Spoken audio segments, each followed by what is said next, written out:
બીરાવો, સારું નથી લાગતું મને જરાય. જરા એક કામ કરશો, દવા લઈ આપશો? તમારી સાથે વાત કરું છું. કામ તો બતાવવાનું કે નહીં? પણ મારી વાત સાંભળો ને, તમે તમારી ઓફિસનું કામ કરો, ના નથી, પણ તમે મારી દવા લઈ આપો ને. મમ્મી, અમારા લોકોને કઈ કામ હોય કે નહીં? 24 કલાક બસ તમારી ખાંસીની પાછળ પડ્યા રહીએ. આ કેટલા સિરપ પડ્યા છે ઘરમાં, પીવો ને એમાંથી. એનાથી અસર નથી થતી બેટા. બહુ પ્રયત્ન કર્યા. આ આયુર્વેદિક ફાંકી પણ ફાંકી અને કાઢો પણ પીધો, પણ ખબર નહીં, ગભરામણ થાય છે અને શ્વાસ લેવામાં પણ તકલીફ થાય છે. જુઓ, ડૉક્ટરે લખી આપી છે દવા કે જ્યારે ખાંસી આવે ને ત્યારે લેવાની.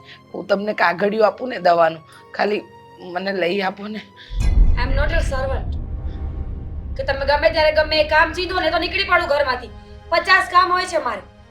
મમ્મીજી, સિરિયસલી, આ તમે લોકો ખાવામાં ધ્યાન તો રાખતા નથી અને પછી કંઈક થાય એટલે બસ વહુને દોષ આપવાનો. પણ હું એવું નથી કહેતી કે મને તમારા લોકોના લીધે ખાંસી થઈ છે. મારી તાસીર એવી થઈ ગઈ છે. તો ન ખાવ ને કઈ બહારનું.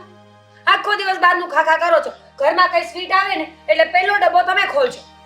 અરે હું તો અડતી પણ નથી. અચ્છા, તો કોણ ખાઈ જાય છે આ બધું? અરે તમે લોકો જ ખાવ છો. મને તો ખબર નથી હોતી કે કઈ મીઠાઈ ઘરમાં આવી કે શું આવ્યું. સાંભળો ને વીરાવો. બોલો ને, સાંભળું છું.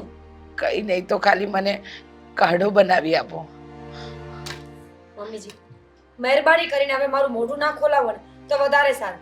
તમને ઉધરસ આવે છે ને, મોત તો નથી આવતું ને, તો જાઓ ઊભા થઈને બનાવી લો. અને હું તો એમ કહું છું કે ઘરના કામમાં થોડા એક્ટિવ રહો. આ ખાઈને હાડકા હરામના થઈ ગયા છે. તમારું બોડી જોવો ને મને જોવો. પણ તમને ખબર તો છે કે મને થાઇરોઇડ છે, એટલે વજન વધતું જાય છે. અને ખાસ વાત તો એ કે મને આ ખાંસી મારો પીછો નથી છોડતી. મમ્મીજી, 15 દિવસ. ખરેખર મને એમ થાય છે કે આ સાયન્સે સારું કર્યું છે કે ખરાબ. પહેલાના લેડીઝને કઈ ખબર નહોતી પડતી. ડોક્ટર્સ નહોતા, આટલું સાયન્સ નહોતું, ટેકનોલોજી નહોતી. થાઇરોઇડ હોય કે ગમે તે રોગ હોય, મરી જાય ત્યાં સુધી ખબર નહોતી પડતી. અને અત્યારના બૈરાવાને બસ નામ આવડી ગયા છે. મને આ થાય છે, મને પેલું થાય છે, મને આ થાય છે. અમે પણ માણસ છીએ, અમને કેમ કઈ નહીં થતું હોય? કારણ કે અમારા પર ઘરની જવાબદારીઓ છે એટલે. અરે પણ મીરાબહુ, મેં ખાલી દવા માંગી. તમારી પાસે કઈ તમારો બધો સમય નથી માંગી લીધો, તો તમે આટલું બધું સંભળાવો છો. પ્લીઝ મમ્મીજી, ખોટું મારાથી વધારે બોલાઈ જાય એની કરતાં પહેલા આ વાતને અહીંયા બંધ કરી દો. દવા જોઈએ છે ને, મળી જશે. બીજી કઈ દવા લાવવી છે? ના, બીજી કોઈ દવા નથી લાવી, પણ ક્યારે લઈ આપશો? અત્યારે લઈ આપો ને. સિરિયસલી, અત્યારે મારે મારું કામ પડતું મૂકીને દવા લેવા જવાનું. જાઓ, દામિનીને કહો, રોનકભાઈને કહો, આદિત્યને કહો, જેને કેવું હોય એને કહો. મારી પાસે કોઈ સમય નથી. સાંજે જોતી હોય ને તો મળી જશે. સાંજ સુધી બેટા મારી હાલત ખરાબ થઈ જશે. તું લઈ આપે તો સારું. અરે બસ કરો હવે. ક્યાં ના ખાસો છો અહીંયા? ફ્રૂટ બગડે છે અહીંયા. અને તમને ખબર છે ને કે મને એલર્જી છે આ બધી વસ્તુઓથી. મને ડર લાગે છે. હું તો આ હોસ્પિટલ અને મેડિકલથી દૂર જ રહું છું. ખબર નહીં કેવા કેવા દર્દીઓ આવતા હોય, કેવા કેવા હાથે બધું ટચ કરતા હોય. અરે કોઈની કઈ બીમારી મને લાગી ગઈ તો, મને કઈ થઈ ગયું તો? મા બાબાના, મારા પપ્પાને હું એકની એક છું. હા, પણ મીરાબહુ, તમારે તો મેડિકલમાં જઈને દવા લાવવાની છે. તો મેડિકલ કઈ સારી જગ્યા છે મમ્મી? મંદિર તો નથી ને, મેડિકલ છે.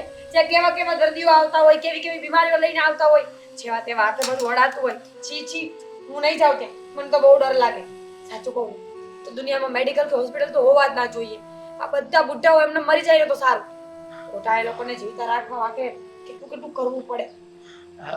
બધી વાત સાચી તમારી, પણ તમને ઘડપણ તો આવશે ને? હું શાંતિ રાખો. મેલ આવ્યો છે, ચેક કરવા દો મને. જાવ અહીંયાથી.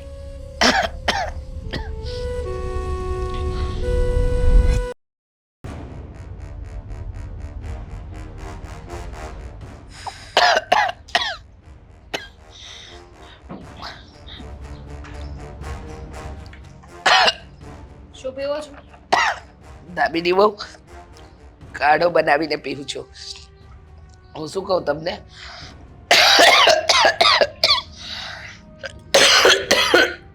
કેટલી ઉધરસ આવે છે તમને? દવા લઈ આવતા હોય તો, અને તમારાથી બહાર ન જવાતું હોય તો આપણા ઘરમાં નોકર છે, તમે એને કહી શકો છો. પણ બેટા તને ખબર છે ને, આ રઘુ અને કમળા ગયા છે અઠવાડિયા માટે ગામ, એટલે 2 દિવસ માટે જે નોકર આવ્યો એ તો ઘરના કામ કરીને જતો રહે છે. અરે બહારનું આંગણું મારવાનું કહું ને તો પણ નથી કરતો. હવે હા તો એને જેટલું કામ કહ્યું હોય એટલું જ કામ કરે ને, શું તમે પણ? અને તમને કેટલી વાર કીધું છે કે તમારી પાસે છે ને આ સેફ્ટીમાં બીજી દવા રાખવાની, એક પૂરી થઈ જાય તો બીજું પેકેટ હોય તો એ લેવા થાય કે નહીં? હા, તમારી વાત સાચી છે, પણ દવા પૂરી થઈ ગઈ અને આગળ પણ મેં રોનકને કહ્યું હતું કે મને લઈ આપજે, તો એને કંઈક કામ હતું એમાં એ દવા લાવવાનું ભૂલી ગયો. આમાં તમારી જ ભૂલ છે. અરે દવા પતી જાય ત્યારે ચેક કહું છું, એડવાન્સમાં કહીને રખાય ને, જ્યારે બધા બિઝી હોય ત્યારે જ તમને કઈ કામ યાદ આવી જાય છે. છોડો, મારી પાસે સમય નથી. એક મિનિટ દામિની બહુ, બીમારી કંઈ કહીને થોડી આવે. હવે આ વાતાવરણ પલટાયું અચાનક, એમાં વધારે થઈ ગયું. પણ તો હવે તમે કરવા શું માંગો છો? મારી પાસે દવાનું કાગળિયું પડ્યું છે, તમે લઈ આપો છો દવા? કારણ કે મેં મમ્મી મમ્મી એક મિનિટ, તમને ખબર છે ને, હા ભાભી કેટલા કામમાં હોય છે, એમને કઈ કહેવા જાય ને તો ઊંચું કરીને જોવે નહીં, બસ કર્યા કરતા હોય આખો દિવસ. અને ઉપરથી આજે મારે એક ખાસ મીટિંગ છે એટલે મારી પાસે પણ સમય નથી.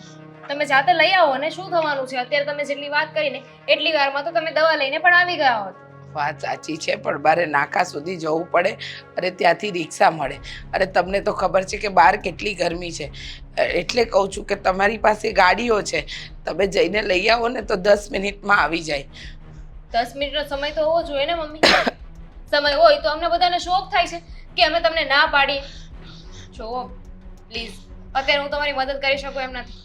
તમે સમજવાની કોશિશ કરો, અને આ કાળો પીવો છો ને એનાથી રાહત થઈ જશે, એ પી લો.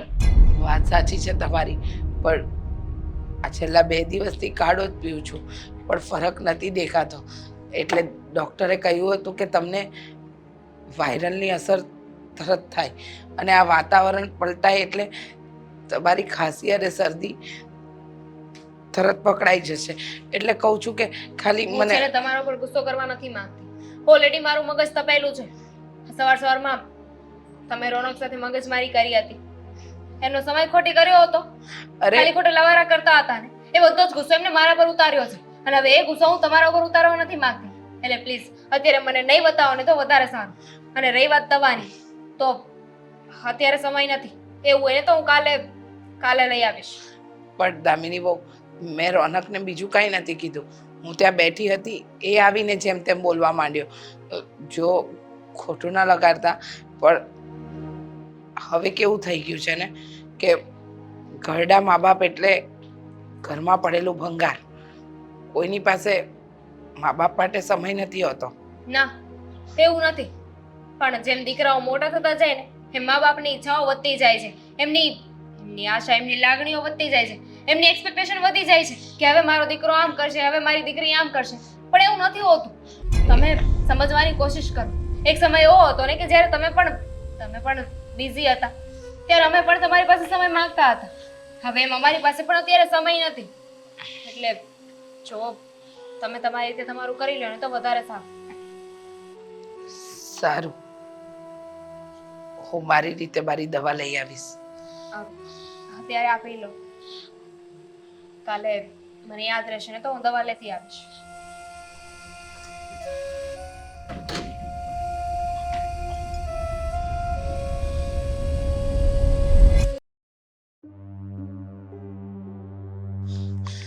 હે ભગવાન, બહુ ગરમી છે.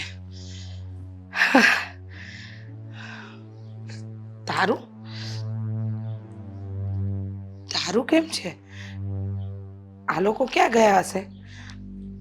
મેં કહ્યું તો હતું કે હું મંદિરે સત્સંગમાં જવાની છું, તો કંઈ નહીં, એ લોકો પણ કશે અહીંયા નજીક ગયા હશે, આવી જશે.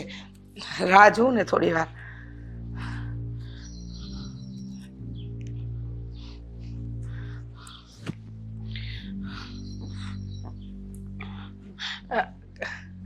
કાળુ તું કેમ છે? બસ મજામાં. તમે કેમ ઘરની બહાર? બેટા હું સત્સંગમાં ગઈ હતી મંદિરે, ત્યાંથી આવીને તો દરવાજે તાળું છે. લાગે છે છોકરાઓ કશે ગયા હશે, આવશે હમણાં.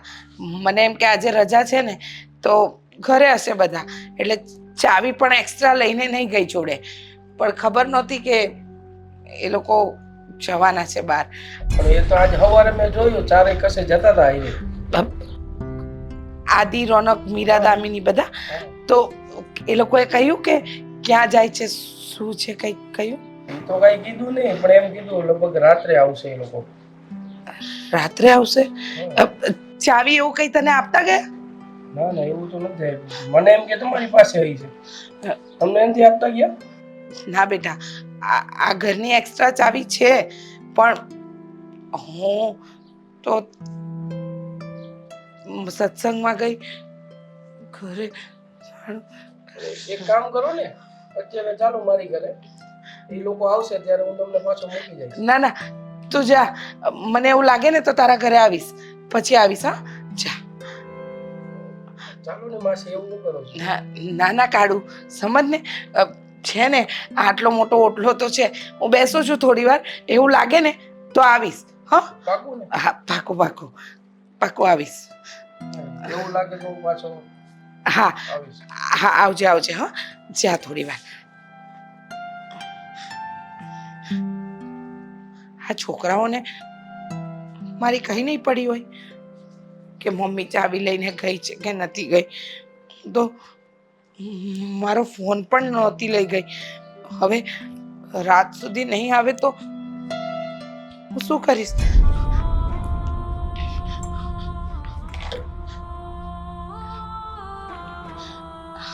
આ બિચારો કાળુ દિવસમાં 2 થી 3 વાર મારી ખબર લઈ જાય છે, અને મારા છોકરાઓને મારી કઈ પડી જ નથી.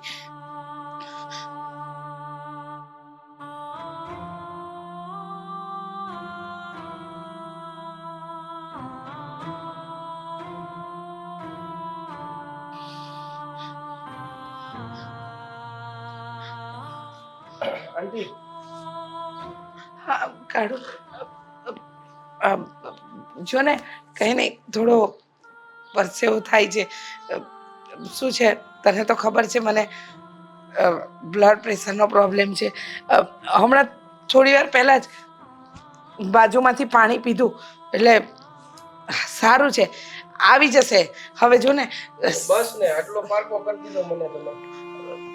એવું નથી બેટા, શાંત થવા આવી છે, આવી જશે. એટલે જ કહું છું, સવારની વાત છે, તમે ક્યારું ના વિશ્વાસ. અત્યારે વાતાવરણ તો જોવો કેવો તડકો પડે છે, અને તમારી દવાની ચાલુ છે. હાલો એક કામ કરો, ઘરે જમી લ્યો ને દવા લઈ લો. હું રોનકભાઈને ફોન કરી દઈશ, સાંજે આવશે ને તમને લેતા જાવ. ભૂખ નથી કાઢું મને, આમ પણ હવે પહેલા જેવો ક્યાં ખોરાક રહ્યો છે.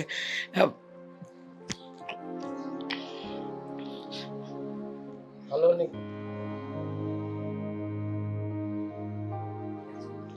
હાલો ને, તમને મારા હમશે બસ. કાઢું સમ નહીં આપ બેટા. હવે તો કોઈ લાગણીથી પૂછે ને કે કેમ છો, તો પણ એમ થાય છે કે કોઈ છે પોતાનું. તું આટલું કહે છે ને તો તારી સાથે આવું છું. ચાલ.